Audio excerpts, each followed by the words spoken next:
Code அணிந்து வரும் முதலமைச்சர் ஜோசப் விஜய் தொழில் முதலீடுகளை கோட்டை விடுவதாக தெரிவித்துள்ள முன்னாள் அமைச்சர் RB உதயகுமார், தேர்தல் உறுதிமொழிகளை நிறைவேற்ற விஜய் எப்போது தனது மாயாஜால ஆற்றல்களை பயன்படுத்துவார் என வினா எழுப்பியுள்ளார்.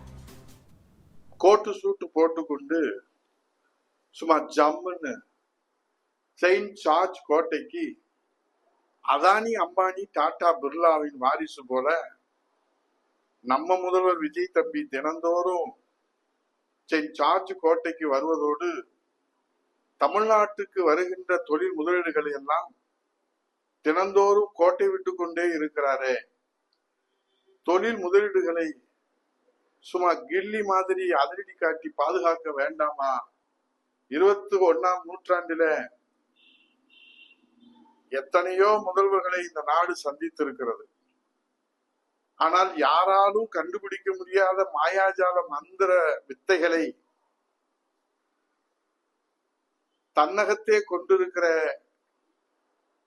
விஜய் தம்பி ஆட்சி அதிகாரத்தை பிடிப்பதிலும் சரி, ஆட்சி அதிகாரத்தை பிரிப்பதிலும் சரி, தாவேகா கட்சிக்கு ஆயுளை நீட்டிப்பதற்காக உலகம் முழுவதும் அனைத்து கட்சிகளிலிருந்து ஆள் பிடிப்பதிலும் சரி, இல்லை தமிழ்நாட்டிலே இருக்கிற அரசியல் கட்சிகளை வளைப்பதிலும் சரி, அவர் காட்டி வருகின்ற மாயாஜால மந்திர சக்தியை தொடர்ந்து ஏற்பட்டு வருகிற மின் தடையை தீர்ப்பதற்கு பயன்படுத்துவாரா?